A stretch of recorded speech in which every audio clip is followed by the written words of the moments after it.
presents Having Courageous Conversations, where real talk dives deep. Each week we go beyond surface talk.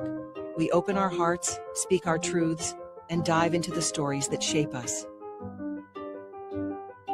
No scripts, no filters, just powerful, unforgettable conversations about life, purpose, healing, and truth. Join the conversation, because your voice belongs here. Please like, share, and subscribe.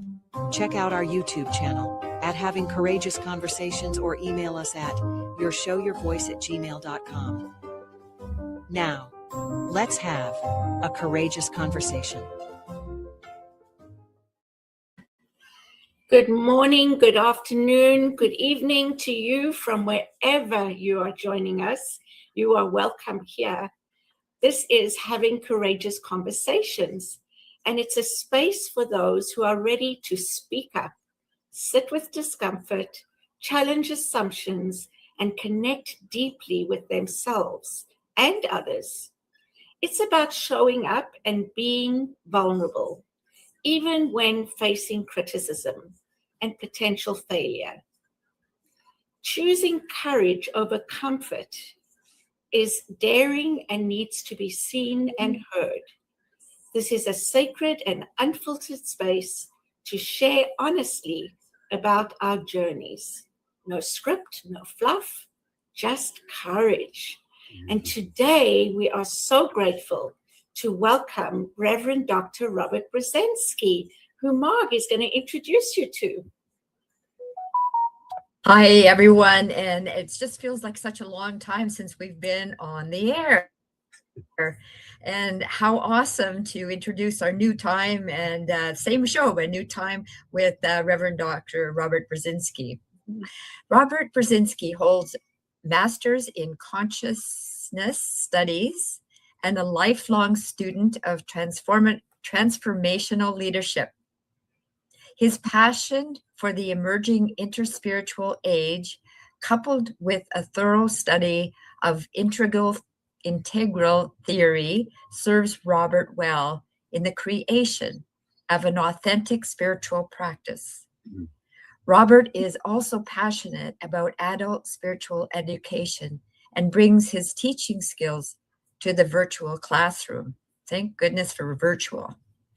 He is a dynamic spiritual leader, passionate firebrand speaker, and a teacher, as well as a personal coach and spiritual business consultant that continually finds ways to share the science of mind and spirit in paradigm shifts ways. His passion includes his growing up with his family, skiing, and mountain biking. Robert's central message is simple. You can have the life you truly desire, and creating that life is a collaborative effort. Isn't that true? Mm-hmm. No one can really go it alone because we are all in this love together. Walking through the fire of transformation is our topic today, and it certainly has me intrigued. I had these visions of walking through the fire and what could we be possibly talking about? And so, Robert, you're on. Thank you. It's so good to be here with both of you. And I want to first just kind of start that. Welcome to your new time. Welcome to the new day. And this show has gone through its own transformations over the last couple of years. And you've been with the network for a while now. And it's really great to see how this program has grown and consistently reaches a unique audience as part of not only Unity Kitchener and all that, but really diving into what New Thought is. And knowing you're both based out of Canada, I'm just going to say it, I might end up coming up and crashing on your couches at some point here because... Always welcome, Robert, anytime. Thank you. And thank you for that. Yes, we have gone through our own transformation. Exactly. And part of the reason I chose that title today is twofold. I'm going to share something in a little bit here that is really personal.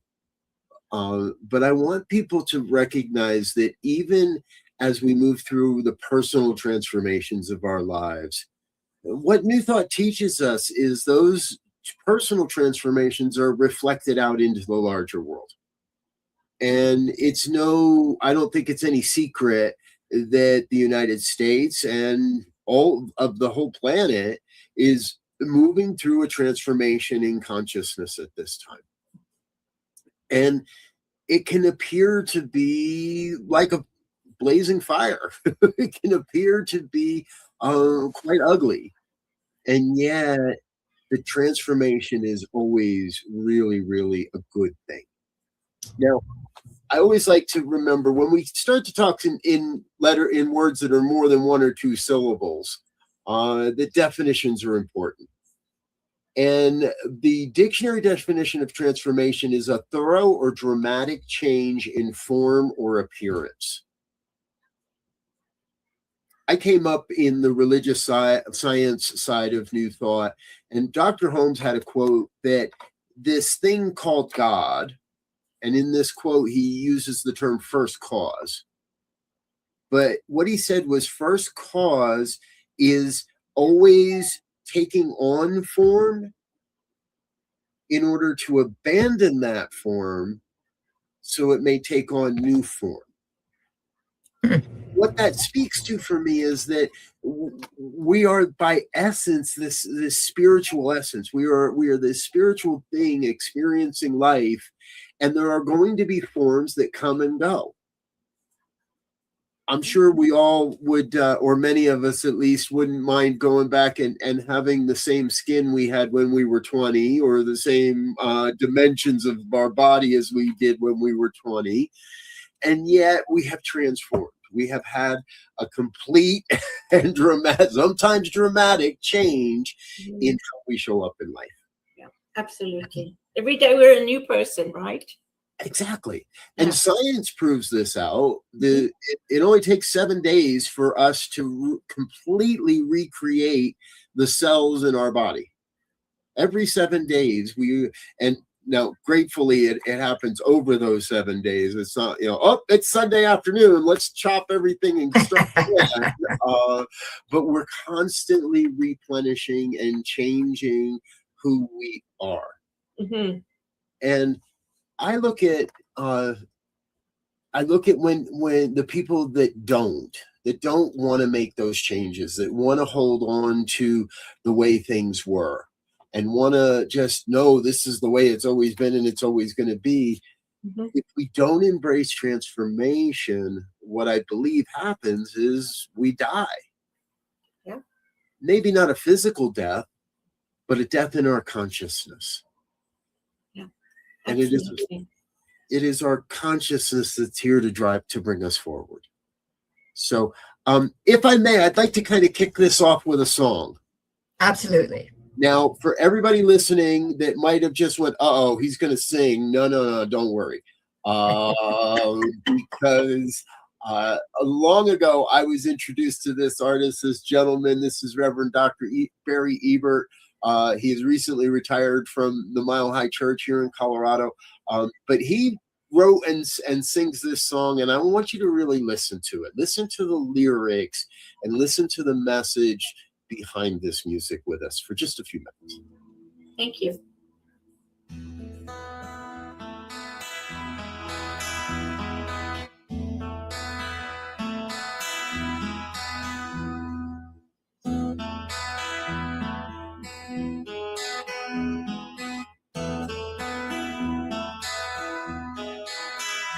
Will you stand in the fire with me? Help me hold my ground. And if my courage fails and I start to run, turn me back around. Will you stand in the fire with me? Open your heart with mine. I've never been down in such darkness before. It feels bigger than me this time. And I'm not asking you for answers to all of these questions or words to ease my mind. I just need somebody to listen sometimes. I will pay you back in kind.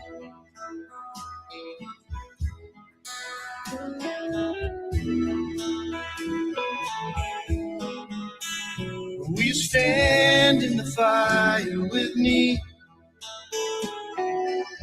Tell me if you hear a sound after I call out to God for some kind of sign. Won't you show me that you're still around? Will you stand in the fire with me? Tell me that it's true, that there's a sunrise out there somewhere where I'm gonna smile, that there's hope for folks like me and you. And I'm not asking you for answers to all of these questions, words to ease my mind. I just need somebody to listen sometimes. I will pay you back in kind. Will you stand in the fire with me?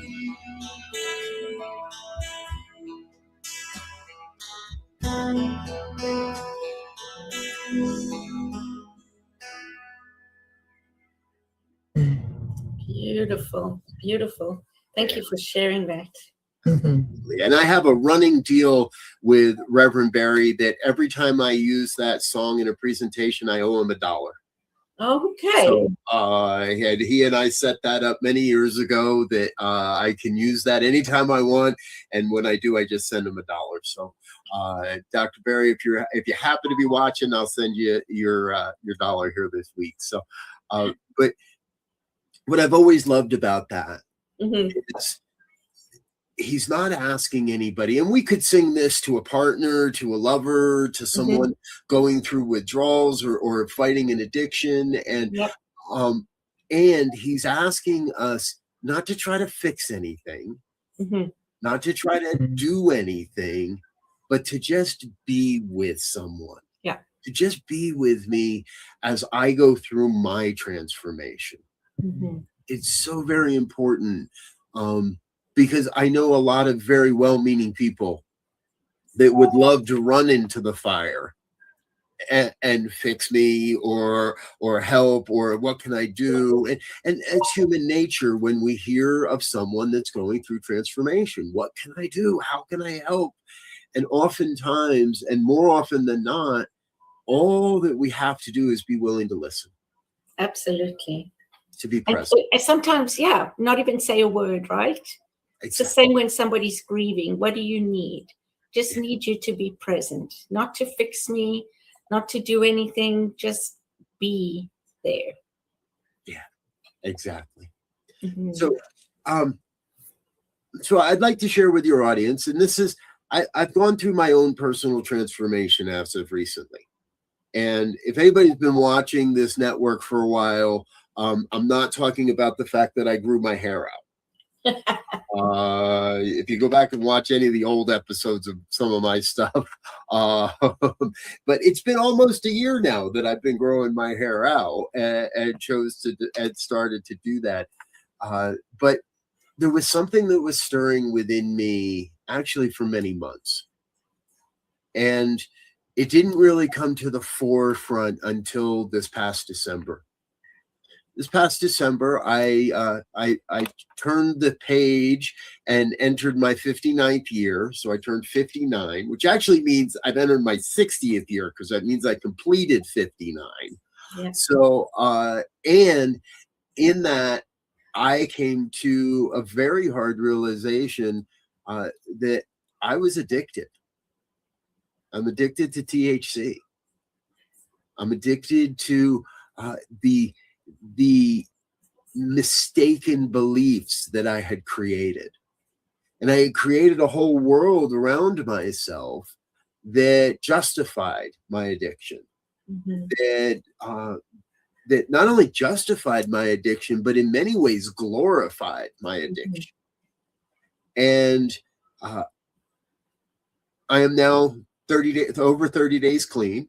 I wanted to make sure we went at least 30 days, and this past Sunday was my 30th day of being completely clean and sober.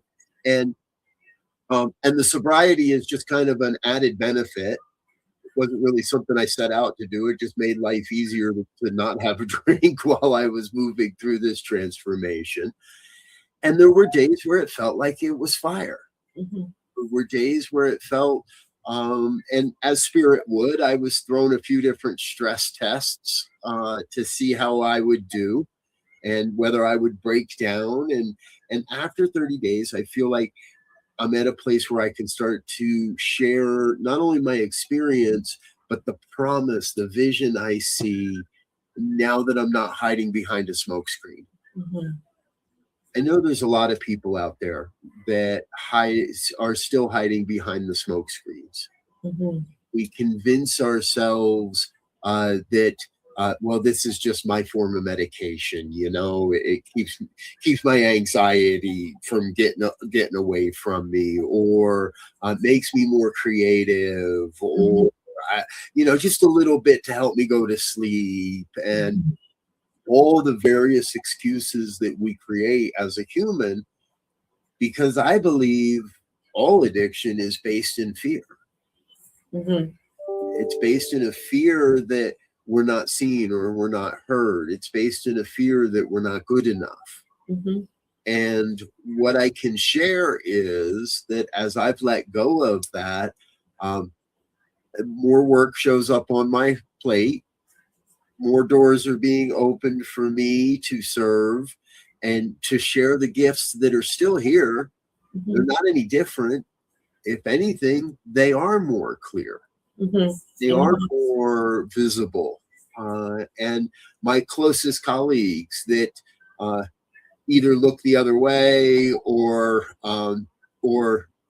in some cases didn't look the other way, have said they notice the differences. Wow. That's huge. Can I ask two whys? Absolutely. One why is, why did you choose to stop? And second why is, why did you choose to share it today? Great questions. The second why is the easiest. I didn't want to share anything publicly until after I had reached that 30-day mark, as I mentioned. And I did not plan to share this today, per se, as in the way of the scheduling. You all actually invited me to be on this show last week, but I couldn't because of another scheduling thing. And then it was like, okay, well, how about the week after? And I was like, oh, I can do that week. And then I wrote it in my calendar and I went, wow, that's going to be day 34. That might be an okay day to share. So, and I couldn't think of a better place to share than on a program called Courageous Conversations. Because I do know there will be those that see this and think, oh my God, really? Wait, hold on. And, the biggest fear really in all of this, and I'm going to come back to your first question there in a second, Marg, I promise. The biggest fear in all of this is, and I think for many, is that people will immediately look at you and say, oh, so you've been lying to me all this time. And what I have found really is so many, I haven't heard that yet. I've been sharing this privately with a number of the boards that I serve on and the other organizations that I'm a part of, and some of the closest people in the network, obviously my wife and the other ministers and practitioners that are a part of this network. I've been sharing this for a while now, and my dearly beloved Laura has been that rock that has stood right here through the fire with me each and every day. The bigger question of why now? Spirit kicked me in the ass. Spirit sat me down and said, there will be no more of this. So there wasn't, and I'm grateful, there wasn't a traumatic thing that happened. I didn't drive my car into a tree. I didn't injure myself. My wife didn't leave me. My kids didn't, put me in a home or try to. And truthfully, it was my own ego that made it take this long. I've been hearing that in the background. I've been hearing the voice of the divine for months saying, okay, this isn't it anymore. You're mistaken. And without trying to celebrate the addiction, I do have to say that for any of us, the hardest things in our lives bring us to the point of the greatest opportunities. So it was necessary. It was necessary for me to spend the insane amount of money that I have spent over my lifetime. I don't want to even try to calculate. And I will say, this isn't the first great addiction. I spent many years as a young man smoking cigarettes. And in just a little over a month from now, almost 2 months from now, in just under 2 months from now, I will celebrate 16 years without a cigarette. Why it took me another 16 to let go of cannabis, I'm not sure, but I'm trusting that those revelations, those epiphanies will continue to come to me. What I know is I had developed a habit that and convinced myself through the use of false beliefs that I was a better speaker, that I could give better attention to people, that I could work more hours and then use cannabis to help me come down and rest more deeply and sleep more deeply. So there was not just one moment or one event, but a culmination of that quiet voice within, that quiet whisper of the divine that says, you've had enough. This isn't really serving you. And this really is getting in the way of the bigger vision for who I'm here to be and how I'm here to serve. Yeah, wonderful. Thank you so much for sharing that. And thank you for revealing that on our show.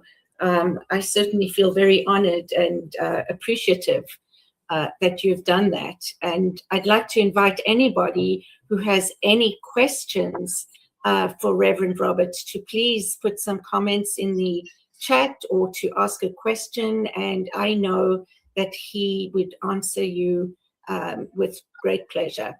Yes. Absolutely. Yeah. And that's wonderful because it's also got to do with consciousness, right? When we have those fears, it interrupts something in our consciousness because everything is energy. And so for me, a fear, and when I say fear, because you're hiding behind THC or liquor or whatever it is, that creates energy because you're also feeling like I'm not being real. I don't want people to know, all these kinds of things, the feelings and things that come up in your mind, I think sort of block certain areas, whereas now you're opening yourself up Yeah. to be clear, to have to really have that energy that I think you're aspiring to be. Yeah. Thank you. Mm-hmm. It does feel like a great awakening. Mm-hmm. And I want to be very clear. I didn't do this alone. and I didn't do it in a vacuum. Mm-hmm. It did require it's not I think it was Dr. Roger Teal at Mile High that shared this in a ministerial class the first time I heard it. But as spiritual leaders, we're going to go through our own stuff. But don't go talk about it from the pulpit on Sunday morning until you can look back and see what the gifts are. Mm. So when something happens or there's great change, be with it for a while. Don't go, hey, everybody, right? If I had started talking about this, now my birthday was December 20th, so that was the day I chose. Mm-hmm. And I'll be straight, I'll be honest with everybody. I had a pretty good party on the 19th. I made sure I got my fill before I was done. But I had worked. I've been working with psychologists. I've been working with other ministers. I've been working with close friends. I've been working with people that don't know me. Yeah.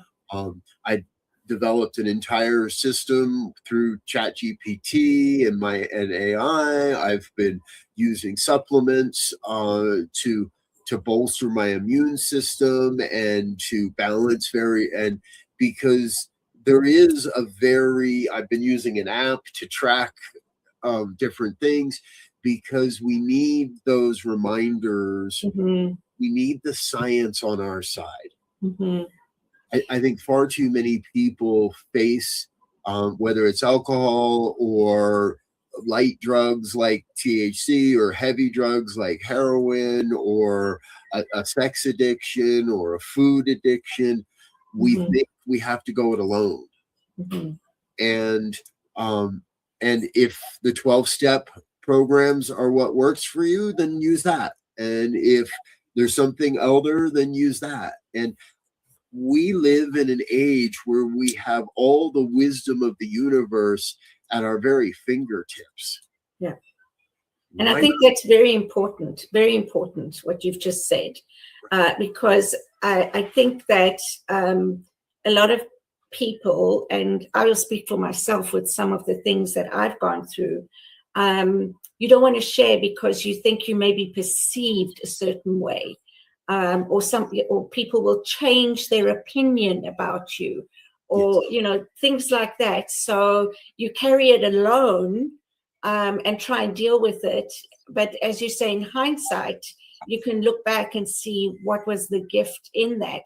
However, being able to help or to ask for help, I think is a very spiritual thing to do. Mm-hmm. Yeah. It's recognizing that this is what I need in the moment. And so I'm going to take that next step and be courageous enough to do that. Yeah. Which makes it easier. And then you think, why didn't I do this before?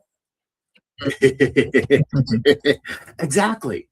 Right. I think I know why I didn't do it before. And that only deals with the amount of work that's shown up on my desk since I've gotten clean. Yeah. Spirit said, okay, good. And that's part of it, right? Is when we let go of the false beliefs.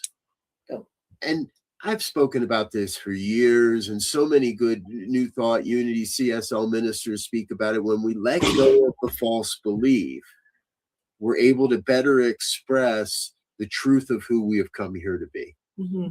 And there are there's something I'm not going to talk about today, but oh, come on. I'm in a process of discernment right now. And if you had asked me 6-8 months ago, and actually 6 or 8 months ago, I was saying, no, I'm not qualified for that. No, no, can't do. Not ready. Not ready. And I would never have ascribed that to the fact that I had an addiction. However, I now can see that I was ready, but the smoke screen wouldn't let others fully see, and I wasn't capable of fully shining my light and the gifts and the skills and the talents that I've brought to this thing called life. But now I can. Beautiful. So this half hour has gone so quickly. It's time to take a short break. So don't go away. We'll be right back. And again, if you've got any questions, keep them for when we come back so that we can ask Dr. Robert, Reverend Dr. Robert. Absolutely.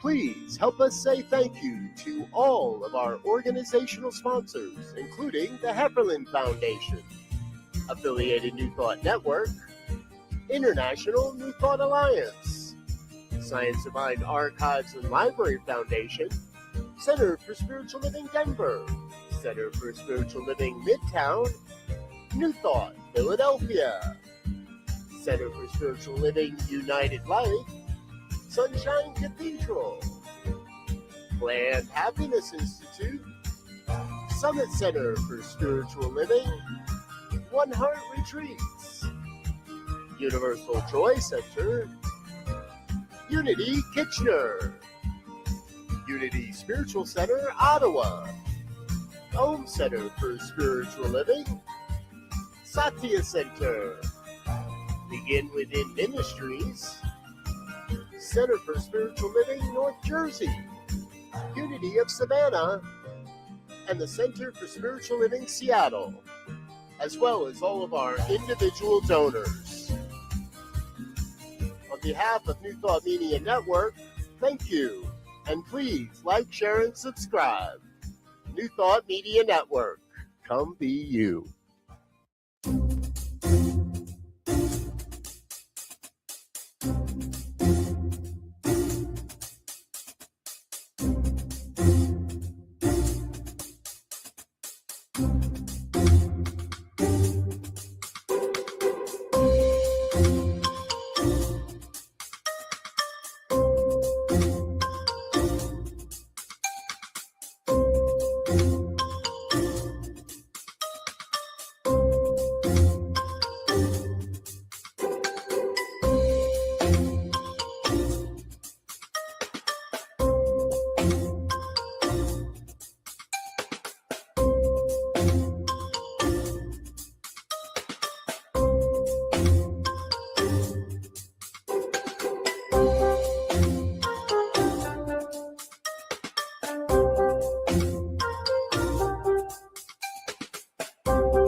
Robert, thank you so much for the honor, as Cheryl said, of coming out today on our show. So appreciated. And also, I really appreciated that you shared all of the people that came along with you.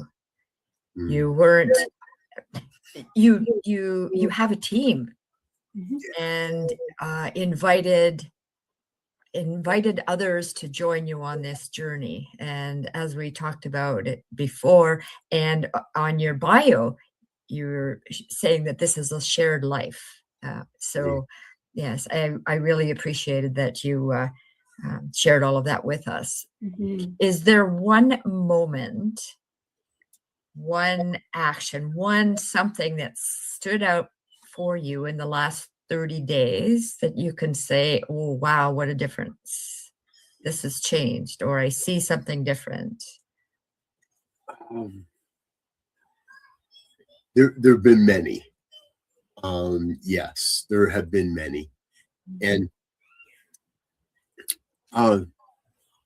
after 20 years in this philosophy, and with some of the roles I play and the positions I hold and the people I call colleagues, there was and the truth is, there was one person that I actually have shared this with in person. Everybody else that I've shared this with has been through a computer screen. Whether it was an individual meeting or whether it was a group meeting, some of the boards I sit on and things of that nature. The thing that is the most striking is the absolute demonstration of compassion that I have felt through the video screen.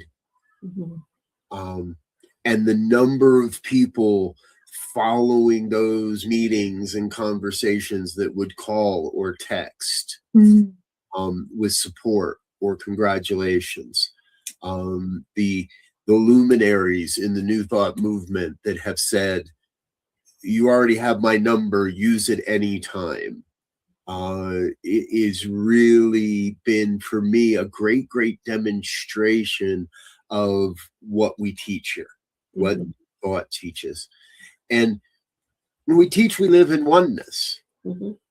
And so your pain is my pain, and my sobriety is your sobriety, and my getting clean is not so much a it isn't meant to be an inspiration as much as I think it is to be a demonstration of the power of these principles. And as I said, there were a couple of experiences, couple of meetings where at the end I was like, damn, I could really use a good joint right now. But I didn't. Yeah. Because I knew that there were those holding me in consciousness as well. There were those that were with me, not necessarily in that specific meeting, but were with me in consciousness, holding to the greatness, to the light that I can bring, to the great things I'm going to get to do, and to what I'm able to now bring that I wasn't bringing. The product only you really knew about, nobody else did. Right. Exactly. Yeah. And there is a sense of productivity when I don't have to run out to the garage for 5 or 10 minutes after every meeting and before every meeting. Right. And there are going to be people that sit and go, wait a minute. So you were high during that meeting? Oh yeah, I was. There are a lot of meetings over the last handful of years where the doctor makes the worst patients and I forgot to silence my device. There were a lot of meetings that most you would never know. But I knew. Yeah.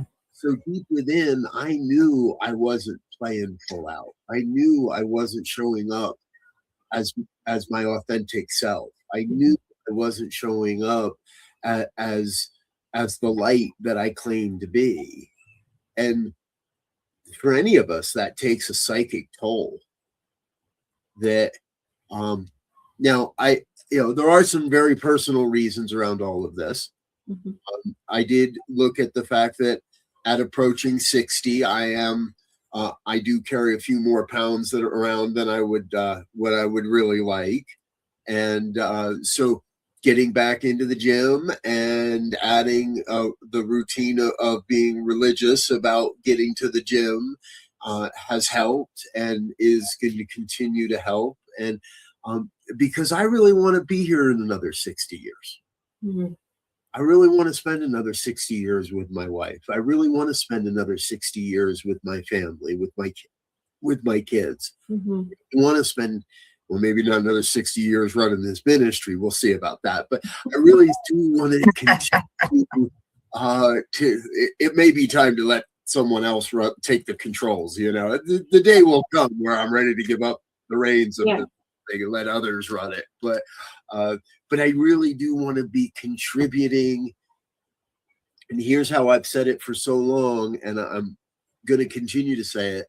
I want to be here contributing to the evolution of human consciousness. Mm-hmm. Beautiful. I think that's why most of us chose to come at this time with everything that's going on. And so I can relate to that, Robert. I think, we're in this boat together, and it's ours to choose the direction that we wanted to go in. And that's by working on ourselves individually. Because we know that by doing that, we can create change collectively. And so what you're doing is that. And I love what you said about, I'm not an inspiration, I'm a demonstration. That for me was like, wow, that's beautiful. And yes, absolutely, a demonstration of being your authentic self. Beautiful. And how this philosophy is available for anyone to experience transformation. I'm really not all that special in this movement. I do a lot of things.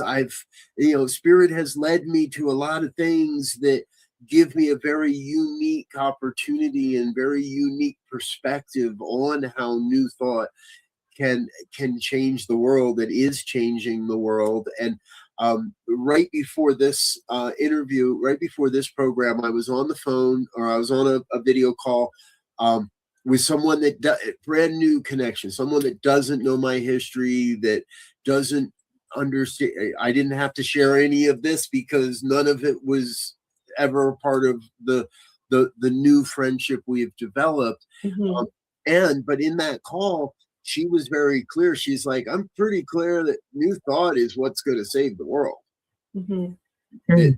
This is the thing. And I have to agree that, and here's another part of this. I was on another call yesterday where it was, right, we're religious scientists. I came up in this as a religious scientist. It doesn't mean I never called myself a Christian. I never called myself a Catholic. I never called myself a Jew. I never called myself any specific religion. I'm a scientist. I don't have a scientific degree, but I've used and experimented with what's been presented to me as ways of spiritual living, as practices, and I was in a call yesterday, and the people in that kept coming back to, at my core, I am a religious scientist. And that led me to new thought. Now, we could argue the semantics of the fact that new thought actually came before religious science, and new thought was on the planet and was active. Ancient wisdom, right? You say new thought, ancient wisdom. Exactly. Yes. And yet this philosophy, these practices have the power to transform anyone's life. And I say it a lot. We do the work of healing ourselves. We do the work for ourselves so that we may do that work in the organizations and the community groups and the businesses and the places that we are passionate about in our local area, in our lives. And that is what changes the world. Exactly. Yeah, exactly. By being a demonstration, a demonstrator, but also what our energy, right? It's all about energy, because that's what creates our reality. And so for me, when we are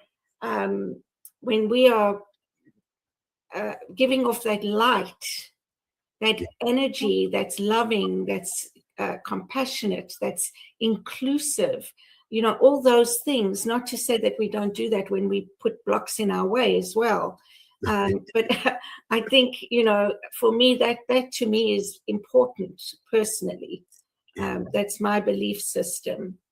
But yeah, I love what you're saying. I love what you're doing. Mark, do you have any other questions? I just sort of want to put a cog in it, right? And say, yeah, well, how can being this person, the way I live, make a difference with all of the shit that's going on in the world? Like, how can, my little self make a difference? And I know I've made a difference with the neighbor and so I know it can, right. It is the way we live helps.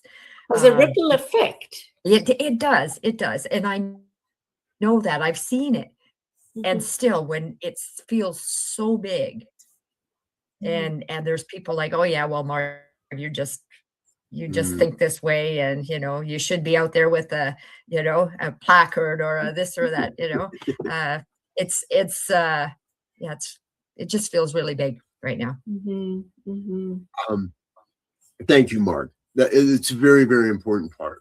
And as you're sharing, I'm reminded of the old story of the college professor that holds up a large glass jar and puts a bunch of big rocks in it and says, "Is this jar full?" And the students say yes. And then he takes out a bunch of smaller rocks and adds more. And now is it full? And they say yes. And then he pulls out a bag of sand and fills it with sand and says, this now full. And they finally get it, right? Mm-hmm. That our oneness, our fullness is absolutely dependent upon the little pieces, the little efforts, the smallest of smiles. That I shared. My wife put something out online on Tuesday. So here in America, we had a walkout demonstration on Tuesday. It was the 1 year anniversary of the inauguration of who, and mm-hmm. And a lot of people had walkouts, and she posted a picture of her and her mother in Amherst, New Hampshire, and she put something about not a big group, but we're here. Mm. And my response and my comment back was, every small effort leads to the wholeness, adds to the totality. In my prayer work, I often, a phrase comes forward that who you are, and I'm speaking to everybody that may ever see this now at another time, in another dimension, in another century. Mm-hmm. Who you are is absolutely vital to the evolution of human consciousness. Yeah. So there are no small actions. There are big actions. Every action is vital.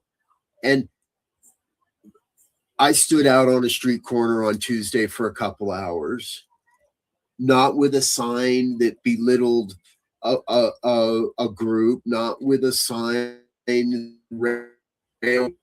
but with a sign that promoted peace and love. Mm-hmm. And honestly, it's no small feat when somebody yells something out the window at you or gives you that one finger salute. It's no small feat to think it and say it, I love you too. Mm-hmm. Because those people that are based in hate, those people that only can seem to profess hate, don't know what to do when you look them back and say, I love you too. Mm-hmm. In the direct face of their hate. And I'll never know if standing out on that street corner with another good religious science minister, by the way, I wasn't the only CSL minister out there on Tuesday. I'll never know if those small acts of love affect any of those people. Mm. But I believe that they added to the collective consciousness of love. Yes. And so every small drop adds to the collective consciousness of love and peace and oneness that we're teaching and that we're bringing forward. Beautifully said. Beautiful. Yeah. Love that. How does that feel, Mark? It feels good, and I'm feeling, if I'm truthful, feeling emotional, and it's mixed, right? It's mixed because of the reality and because of I was just thinking, I was talking to somebody earlier today, and we were talking about similar things, like we can make a difference in this world. And Wendy and I were going through a McDonald's drive-through a few years back, and there's a V there where, you know, which car is going to go next. And the gentleman let us go through, and we decided to pay for his order. And so when we were at the picking up our order, we saw out of the rear view mirror that he was actually paying. And we said to the person, "Hey, wait a second, we paid for his order." And she said, "He paid for the person behind him." And that was a few years back. And that circumstance still lives in the story. And it's being told, and the person that I was talking to today, like, she had a similar story. And so those acts of kindness are being recanted, and they still live on. And yeah, absolutely. That's how little old you is making a difference. Who are you calling old? Here's another one. I think I spoke about this earlier, that or I did sometime today. Before New Thought Media Network came online, I was kind of burned out in ministry, and I had gone through some things, and I was driving Uber for a living. I was driving rideshare for a living. And when you drive rideshare, you see just how many people are out there destitute, that don't believe, that are living hand to mouth and are on the street corners begging. And you know, I guess it was my high and mighty attitude that said, I don't want to give them cash, so I would give them gift cards to the local supermarket. And I kept a stack of $5 gift cards in my car. And now I've since also woken up to the fact that that's a rather elitist type of thing to do, because number one, they don't get the whole $5 worth when they go to the supermarket, and yada yada. And truthfully, if you're still addicted to alcohol, who am I to demand you quit cold turkey? So I've gone back to giving out cash. However, what I've also noticed is over the last few years here in America, we've done, at least in Colorado, we've done a really, really good job of vilifying panhandlers and driving them away from the street corners. And we've done a really good job of denying that these people exist. And so now I don't have that opportunity to do something. But what I realized is, if you go by any major intersection and you look close enough, they're still there. Yeah. So now I've got to stop the car, but I do. I find that corner where they're all hiding behind the billboard or the sign or wherever. And I don't always have a lot, but when I do, I take the time to get out and say, "Hey, I'm not here. Here's something. Keep a bag of toiletries in your car. Hand out a pair of socks. Give people a fresh towel or a washcloth. Hand them a bar of soap, or not out of your dirty, but out of, I understand you probably don't have what is necessary. So what do you need most? I got a grab bag full of stuff. What do you need most? And if that's a meal, then hey, let's do that. and I don't record these things, and I don't document these things, and I don't jump on social media and say, oh, look at what I did. Yeah. It ain't about me. Yeah. It's about all of us supporting the oneness that we are. Yeah. And if there's one person hurting tonight, if there's one person cold tonight, if there's one person addicted tonight, then we're all still addicted. Yeah, absolutely. Yeah, that's a wonderful perspective and way to look at things. And it's a truth for some of us. For others, they have a different thought. But I agree with you. I give cash, and my kids, or somebody will judge me and say, where that's going, and I'm like, wherever it goes, I bless it, whatever is needed. And if a person needs a hit to survive right now, then that's where it's going to go. And like you said, who am I to judge, and who am I to deprive anyone from whatever it is that they need? Those are their choices. Exactly, because the day will come where where one of those people says, hey man, you know what I really need? I really need to get sober. Mm-hmm. How do I do that? Mm-hmm. Yeah. Come on, get in the back, get in the car. You're not even in the back. Get in the seat next to me and let's go. I'll get you somewhere. Yeah. Right? Or hey man, what I really need is I really need a hug. I really need to know that it's going to be okay. I really need something to eat. I really need whatever that might be. Yeah. We're all in this together. Absolutely. And they haven't figured out how to colonize Mars yet. So I don't think we're going anywhere in this lifetime. So let's get together and support each other.